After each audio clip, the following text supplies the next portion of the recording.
जी, अब हम Chinese remainder theorem की मदद से एक सिस्टम को सॉल्व करते हैं। Example 1,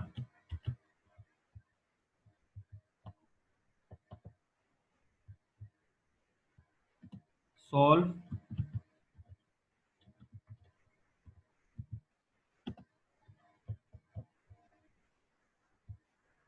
x is congruent to 1 under modulo 7.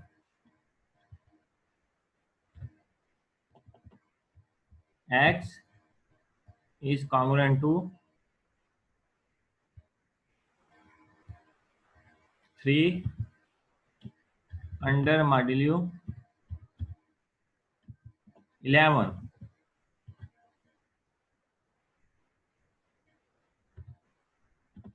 और तीसरी इक्वेशन है, इक्वेशन ही कॉन्ग्रुएंस है। x is congruent to 5 under modulo 13.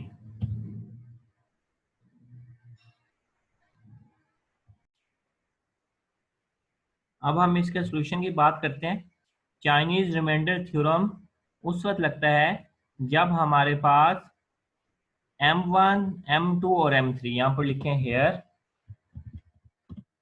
m1 हमारे पास क्या है?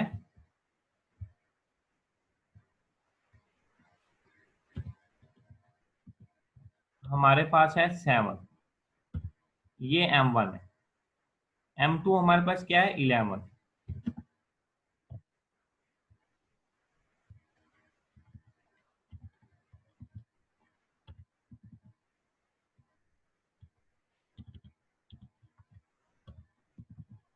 और m3 हमारे पास क्या है? ये बताएं। शाबाश, m3 हमारे पास है 13।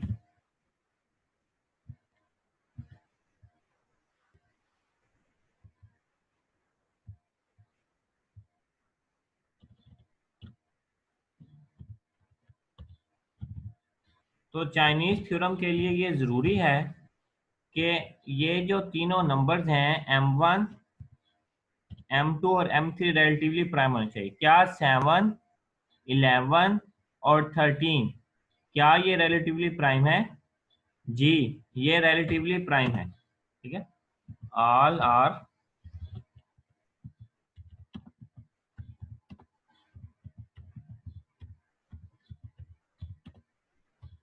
प्राइम। तो अब इनका सॉल्यूशन एग्जिस्ट करेगा। तो अब हम ये मेथड इस पे लगाएंगे। स्टेप 1 हमारे पास क्या है? ये मैंने ऊपर लिखा हुआ है, मैं इसे हाईलाइट कर देता हूं।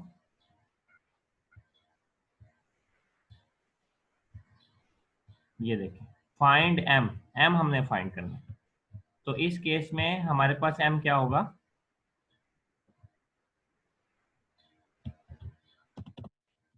m equal to 7 into 11 into 13। और आंसर क्या आएगा? 3 को जब हम मल्टीप्लाई करेंगे कैलकुलेटर पे, जी 1001 जी। और हमने स्टेप 1 में क्या फाइंड करना है? और हमने फाइंड करना है n1।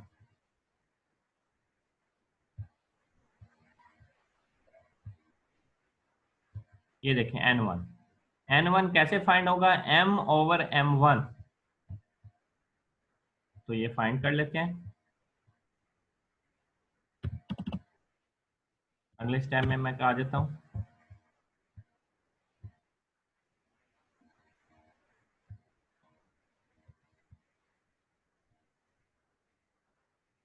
n1 equal to m over m1। m हमारे पास है 1001 डिवाइडेड बाय 7। जब 7 पे हम डिवाइड करेंगे, जी बताएं क्या आंसर आएगा? 140। 3। जी N2 क्या आएगा जी, बताएं, शाबाश।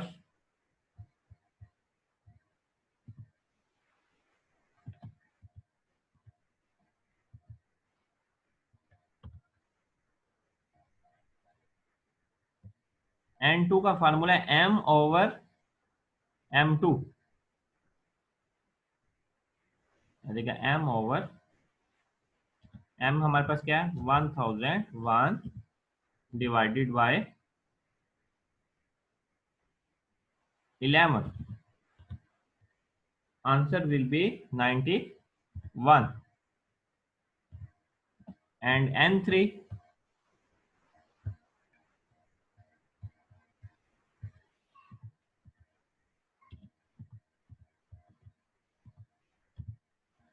हमारे पास आएगा 1001 डिवाइडेड बाय 13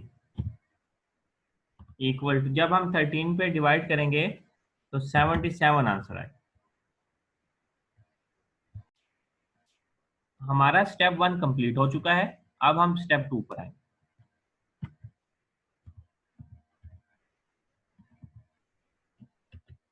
स्टेप 2 में हमने वो मेक लीनियर कॉन्ग्रुएंस। अब हमने लीनियर कॉन्ग्रुएंस बनानी है। कैसे बनानी है, N1 B1 is congruent to 1।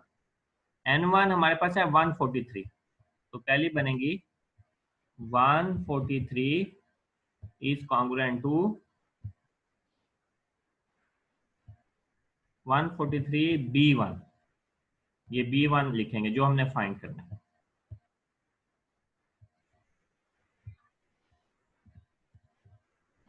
Is congruent to 1 under modulo 7। ये हमारी पहली कॉन्ग्रुएंस बनी। दूसरी वाली हम आगे बनाते हैं थोड़ी सी। दूसरी बनेगी 91 B2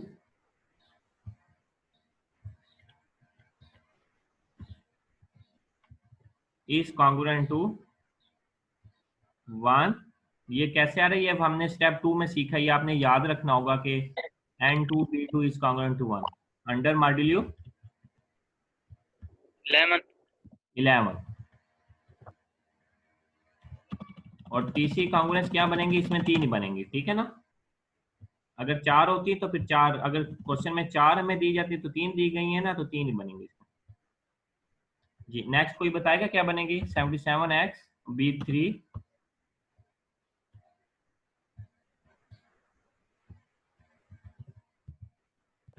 congruent to 1 order 13 congruent to 1 under modulo 13।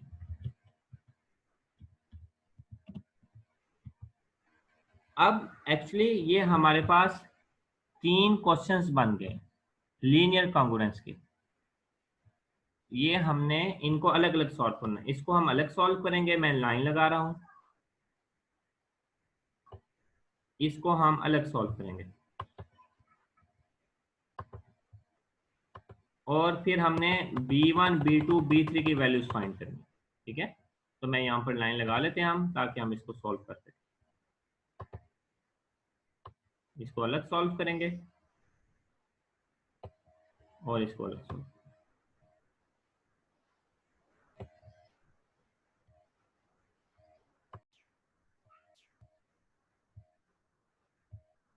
जी तो अगर हम ये फर्स्ट लीनियर कॉन्ग्रुएंस है, it is linear congruence, its solution exists because GCD किस किस का, 143 और 7 का वो डिवाइड करता है। इसका है GCD है क्या, 1, इन दोनों का 1 है, डिवाइड्स 1, तो इसलिए इसका सोल्यूशन एग्जिस्ट करेगा। तो अब हमने B1 की वैल्यू फाइंड करनी है यहाँ से।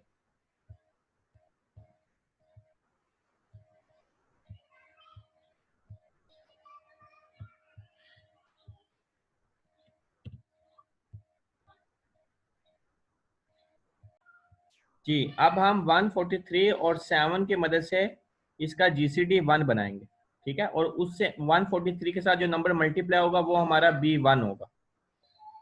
तो यहाँ पर लिखे हैं हेयर, हाँ जी, ए हमारे पास क्या होगा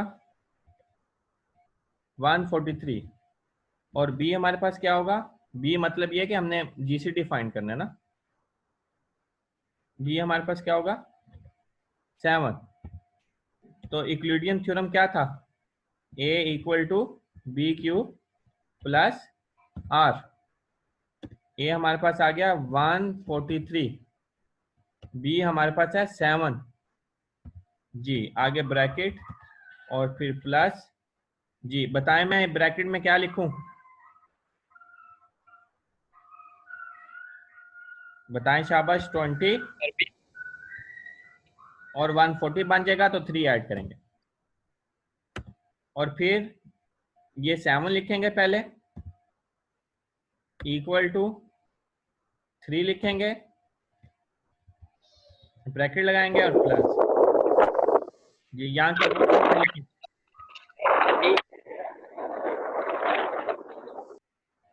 जी बताएं, सर 2 2 लिखेंगे और यहाँ पे हमारे पास क्या आ जाएगा 1, सर 1 आएगा। ठीक है। और नेक्स्ट में हम क्या लिखेंगे, इधर 3 लिखेंगे, इधर 2 लिखेंगे और इधर 3 आ जाएगा। तो ये हम प्रोसेस करते थे।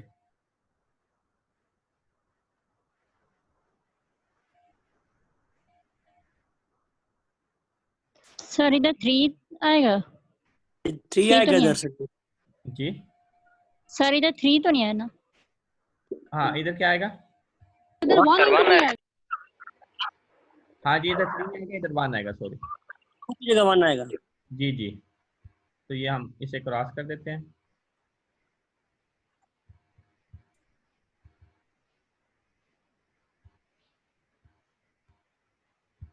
तो ये अब हमारे पास आ जाएगा 3 इक्वल टू 1 इंटू 3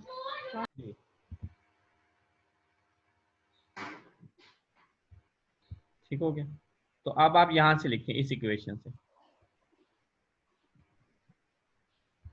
ये वाली इक्वेशन जी। इस इक्वेशन से 1 की क्या वैल्यू निकलेगी,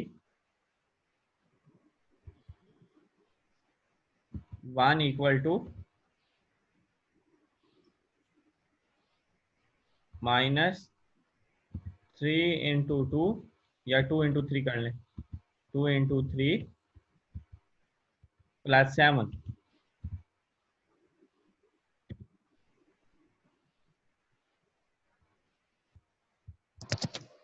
और इसे नेक्स्ट हम कैसे लिखेंगे, सर 2 इंटू 3। हाँ 2 इंटू 3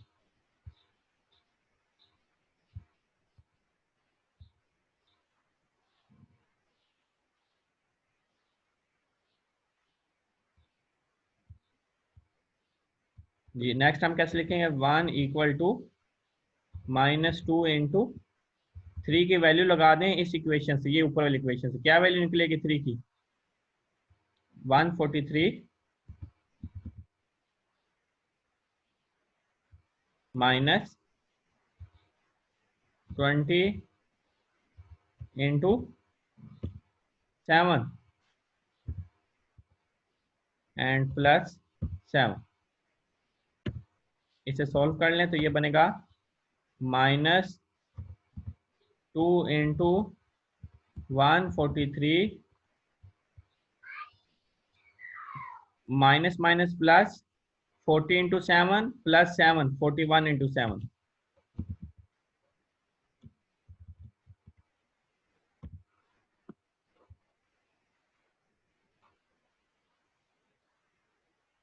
ठीक है। तो ये जो वैल्यू हमारे पास -2 आया है 143 के साथ, ये हमारे पास क्या है, B1। तो here we get B1 equal to -2, इसे B1।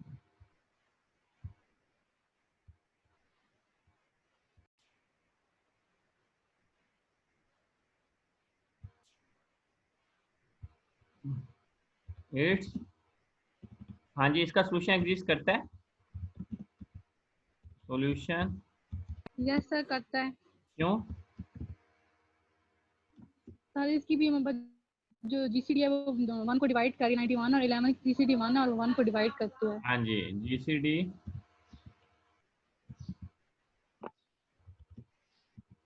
91 कॉमा 11 जो कि 1 ही हमारे पास, वो डिवाइड करती है 1। तो यहाँ पे आप उसी तरह लिख लें कि पहले हम GCD निकालेंगे और फिर उसका रिवर्स प्रोसेस करते हुए GCD को इन द लीनियर कॉम्बिनेशन 91 और 11 की फॉर्म में लिखेंगे, और जो 91 के साथ नंबर होगा वो हमारा B2 होगा।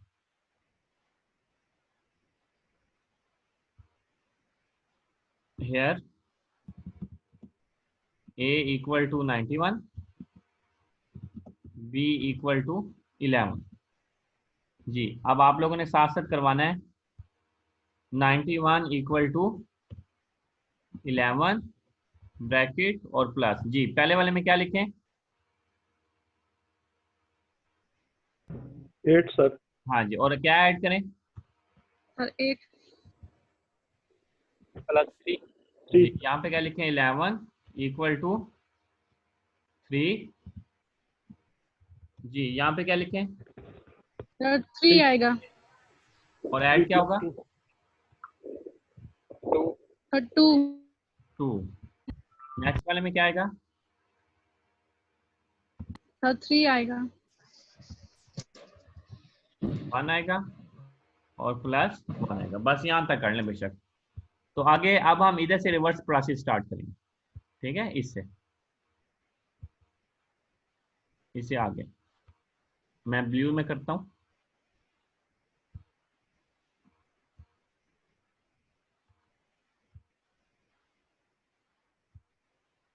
जी, क्या लिखेंगे? 1 equal to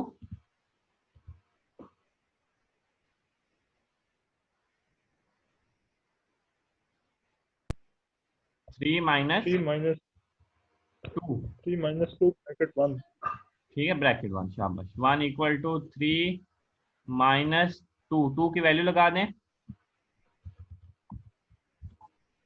11 minus 3 into 3, solve करके क्या आएगा?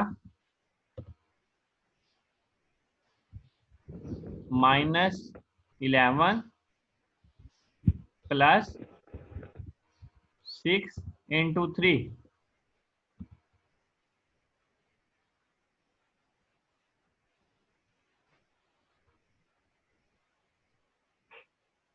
जी, ये मैंने ठीक किया, जरा देखिएगा।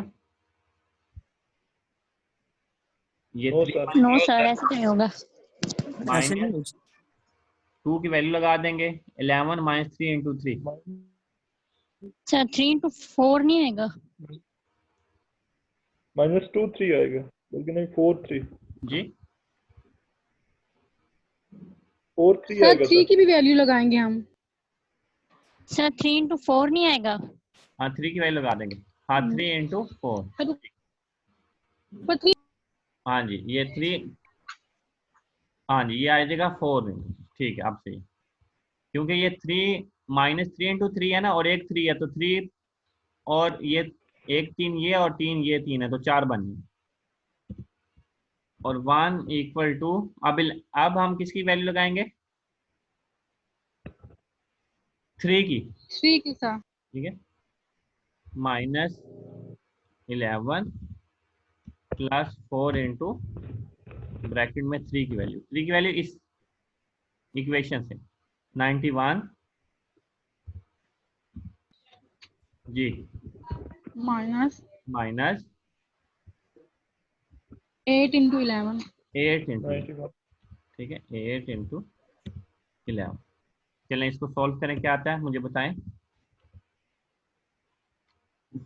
4 इंटू 91, minus 91 plus 90 91 into 4 हाँ जी, और फिर minus 11 into 33। माइनस 33 सर दोनों कंबाइन कर दिए ना, 11 33 into 11। 11। तो 91 के साथ कौन आ रहा है? 4। 4। तो 4 है हमारे पास B2, ठीक है। तो यहाँ मैं लिख देता हूँ ये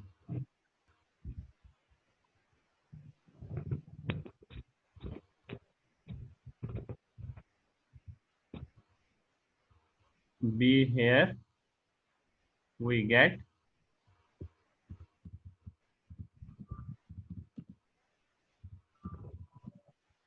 B2 equal to 4।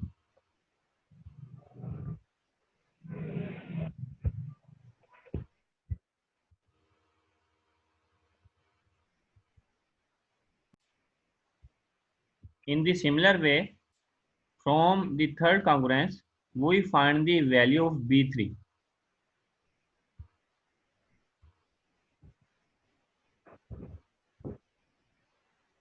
Here A equal to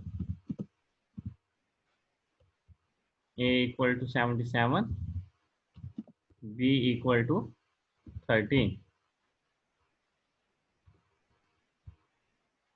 तो 77 equal to 13 इंटू प्लस, जी बताएं क्या लिखें?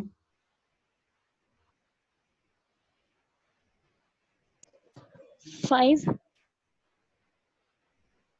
हाँ जी 5 13 plus 12 लिखेंगे प्लस plus 12।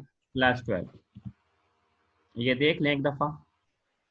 और यहाँ पे हमारे पास 13 आ जाएगा, इक्वल टू यहाँ पे 12 आ जाएगा, और यहाँ पे क्या लिखेंगे?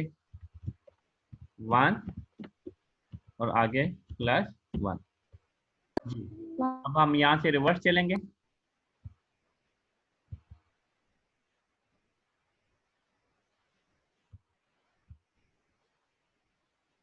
जी 1 को कैसे लिखेंगे? 1 13 minus 12। 13 माइनस 12। नेक्स्ट हम क्या लिखेंगे? 12 की वैल्यू लगा देंगे। 12 की वैल्यू 12 की वैल्यू क्या है? 77 minus 13 77 माइनस 13 into 5 इंटू 13। चलें लास्ट में क्या आ जाएगा अब हमारे पास? 13 into 6 6 इंटू 13 और plus 77 into minus 1 या minus 77 कुछ। हाँ जी माइनस 77 माइनस और फिर 77 यहाँ लिख देता हूँ ब्रैकेट में,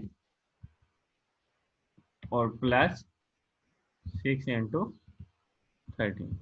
जी अब बताएं 77 के साथ कौन सा नंबर मल्टीप्लाई हो रहा है? minus 1। और -1। -1। तो हमारे पास B3 निकलेगा -1।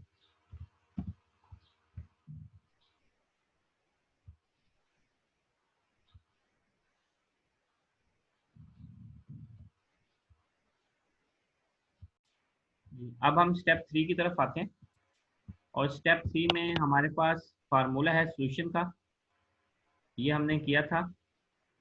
तो क्योंकि यहाँ पर 3 कॉन्ग्रुएंस हैं, N1 B1 A1 plus N2 B2 A2, और लास्ट वाली हम लिखेंगे A3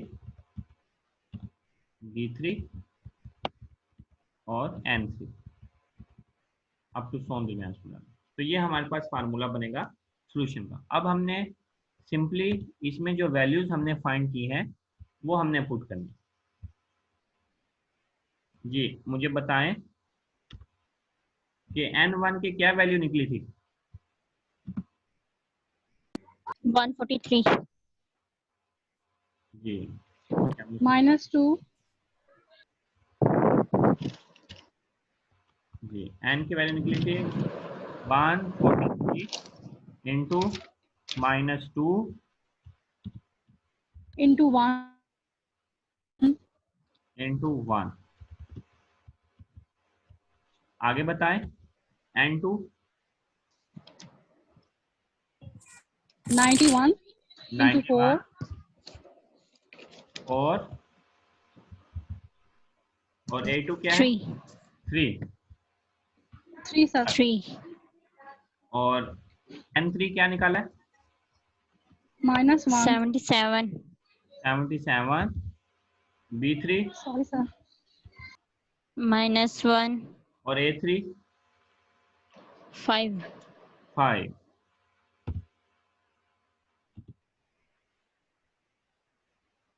जी, इसे सॉल्व करने के बाद क्या आता है? सॉल्व करें तो 421 ये अब हमारे पास 420 आंसर।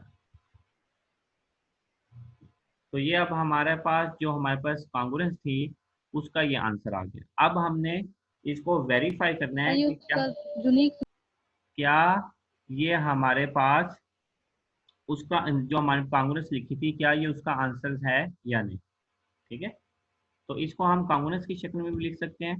कैसे लिखेंगे? या और ये तो एक सोल्यूशन आया ना, तो जो इसके साथ जितने कांग्रुएंस हैं वो भी इसके सोल्यूशन होंगे। ठीक है, कैसे लिखेंगे?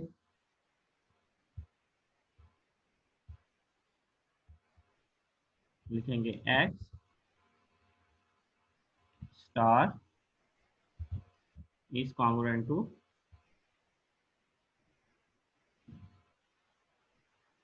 421 is congruent to